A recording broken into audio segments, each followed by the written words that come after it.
been packing it. So I'm sorry if I drop an F-bomb, that was meant to happen, but if I drop another one, I'm sorry. Also, I'd like to say thank you very much to Beck and Maddie, obviously, for giving me the opportunity to do this. It's, you know, as a brother, especially a younger brother, no matter the circumstance, to get being this involved in my sister's wedding is just an amazing thing. And you know, I did it last year, and I did feel unbelievable about it, and I still feel unbelievable about it. And same as this, but I sort of got a little bit teary as soon as I shook Maddie's hand because I realised, and I bloody hope so. And to Dan and Maddie, I'm telling you, it better be the only time and the last time that I do it. It'll be on like Donkey Kong.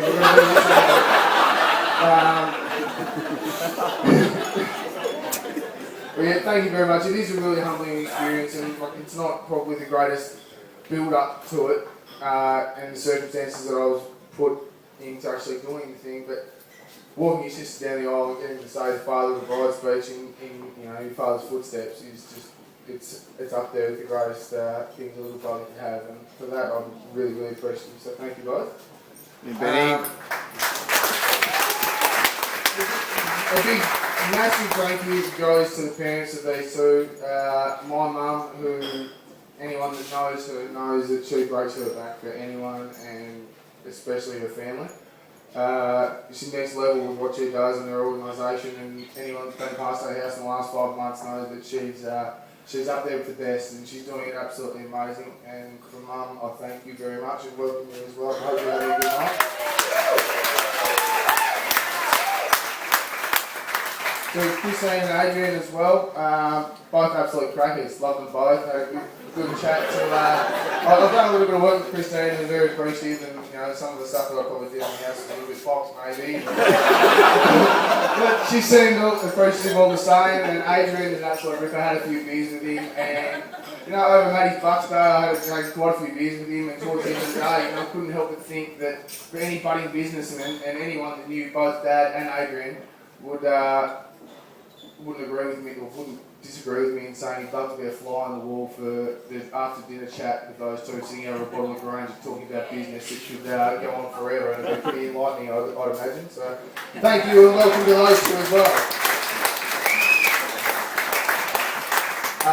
Another massive special mention I want to make, and in trying circumstances, but like anyone that I'd like to say in our family likes it. Meet any challenge head on. My Nana, she's got her challenges ahead of her. She's not that crash hot, but she's here and she's smiling, and couldn't be happy that she's here, and I love her to bits. And this has all happened because of her. Because you know, without Dad, that wouldn't have happened. I wouldn't have happened. Mum wouldn't have happened. And, for that, I am truly grateful. Nana, I love you very much. And to the rest of you, I know there's a couple of people who've travelled from interstate, so I thank you very much for coming and making it an event. And it wouldn't have been a Carboni wedding, or something to do with the Carboni or a Raven wedding without Mother Nature playing a part. Last year, I think we had the biggest rainfall in a single day in 24 hours in 20 years. So, you know, it's never without a dull moment. But so thank you to everyone else for coming and making it special, and I'm glad to see everyone's been smashing the bar and actually laughing at my gags, because I have been peeking out and trying to run and hide for the last half an hour thinking I can't do it. But anyway, on to Becky and Matt, and this is what it is all about. Matty, when he came on the scene a few years ago, honestly, I was. I mean, not that I'm not always and haven't always been, but I was chock full of absolute, and I'm telling you, absolute phony bravado. Trying to play the part of, you know, yeah, I'm sort of taking my father's shoes, and you've got my little gremlin sort of menace thing, looking after my sister thing going on. And I was sort of like sceptical of what Beck had to say about him. Firstly, his name's George. Sounds promising. This bloke could be alright. And that's about as far as it went from that. He said, oh yeah. He went to Xavier. Bang. And then I sort of got over that little hurdle and back. I think maybe left it to the next dinner. Oh yeah, he plays hockey. Done. And we went to another. I think it might have been a little bit longer. Event. Oh, so who does he play hockey for? Oh, a team called Q. I'm like, wait, what are they called? Cucumbers. Nah, he's out. Nah, completely out.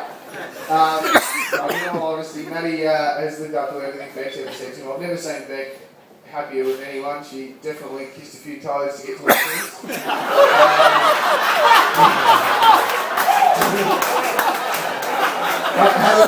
Haven't seen any handcuffs on Maddie yet, so I'm sorry to always pull that one up, but for that I'm very grateful.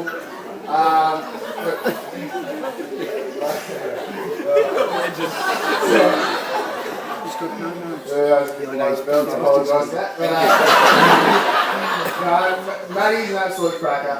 He and another little plagiarism in serious, but it's just another guy around my house that I'm happy to share a beer with, talk some shit with, and unfortunately, at some stages, he's awesome to have a chat with. But if you ever want to have an argument with him, Matty's not your person because he just doesn't bite. Everyone knows he's a massive Fremantle supporter. He'll come over and be watching the footy, and usually comes over and we watch the Fremantle Saints game. Saints be smashing them, and I was like, oh, Fremantle shit, this is shit, mate. He's like, yeah, okay. How do you compete with that? You sort of just go on to your next thing and find something else. But at the same time, Matty is very quiet around our family, especially if you can get a word in around our place. We're all oxygen thieves. So, Matty is quiet and he's reserved around me. I'm probably the biggest oxygen thief there is. And so I know when Matty actually says something, he means it, so I actually listen to it, and it really is usually insightful. It's smart, and I could never argue with anything Matty's ever said. So I definitely listen to him, and on behalf of Matty, and 100% on behalf of my dad, mate, my dad would not be any prouder than to have you as a son-in-law, mate. You are tip-top, and for me, I love it. Good on you, Penny.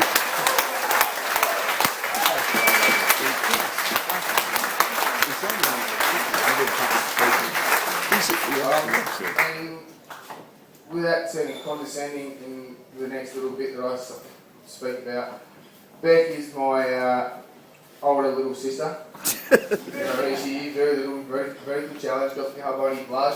She's only one little Garench Sanchez Picario out of all of us. No, at the moment, Beck, and today and forever, you do look like our little Teddy princess. You look awesome.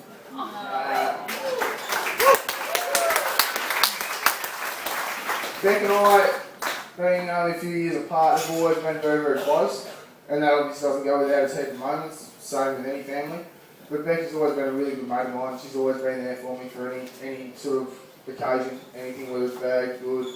Partied with her, travelled with her, done plenty. She used to buy me booze when I was still at school. She'd drive all my mates around, take us to the bottle, drop us off at the parties, pick us up. If there was any sort of mischief, she'd pick us up. And the guy in the handcuffs was usually the one looking after me. So all that sort of stuff went on. But Becky is just an amazing character, and she has the best of both mum and dad in her. I think mum, anyone knows mum knows she's unbelievably caring and will give anything to anyone. She's completely selfless. And that's what Becky is as well. But at the same time, she's courageous, which comes a lot from Dad. And anyone that knows, Beck's just started up a naturopathy course. And I know this is definitely coming from Dad, and I feel it as well. First, there's three things Dad probably would have said about Beck taking up naturopathy at 31. Going well. Now, at 31, Dad firstly would have said naturopathy. Hocus pocus. Bullshit. Second, whatever you do, 100% committed to, go for it, do whatever you want.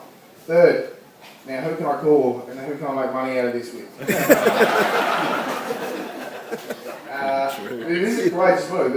At 31, to completely change your career course, I really do admire it, and I wish I had anything like it. And I'm sure a lot of other people do. I mean, having a 6-month-old, 18-month-old baby. Time's flying, whatever. It is a really courageous move, and I really do admire her for it. But she's an amazing character, and for me, she's the best sister I can imagine, as well as Sarah. Sarah, you've not forgotten I love you too. She's awesome. She's such a close mate. She'd do anything for me, and I really do appreciate her. And as far as being proud goes, two of the most proud moments I've had has been puffing the chest out and wandering her down that aisle today. It was just amazing, and also getting to do this. But Beck, you're amazing. I love you very much, and I know Dad would be very proud of you, as I know Mum is. I know Sarah is. I know everyone here is completely proud of you, and I love you very much.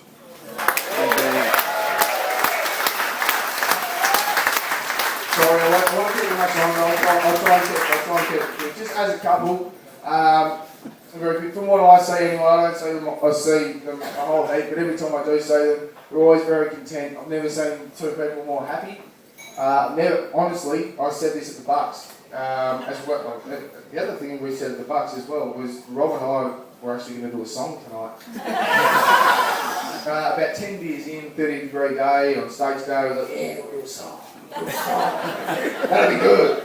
I woke up the next morning, cracking hangover. Rob only knows Bon Jovi and the Rebels playlist, and I can't think of shit.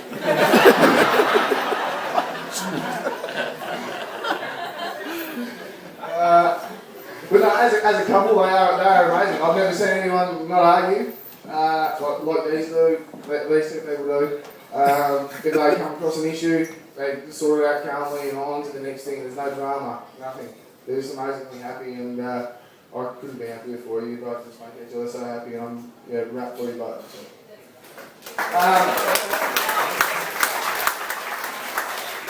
And look, this will be the last bit I say. This is, it wouldn't be a father of the bride speech without actually mentioning my father.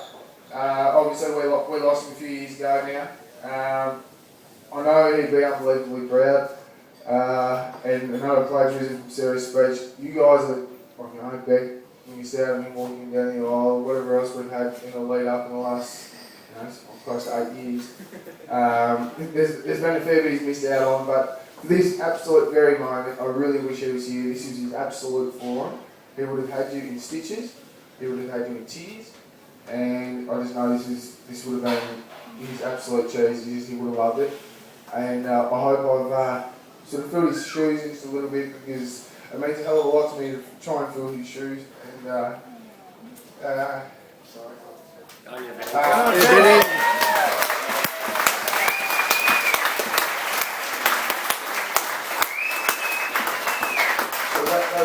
Big shoes to fill, and I didn't want to make this wall, but I just wanted to make him happy. I know for a fact he's sitting up there clinking his glass with anything that we can't afford, and sitting down, looking down at us, and just so happy with what he's built, what he was being a part of, and that really, one of the last and favourite things that I have in my old man is him saying family is the most important thing you have, and with family becomes really good friends, and I believe that's what Beck and Matt have at the moment, and what they have and what they will have forever.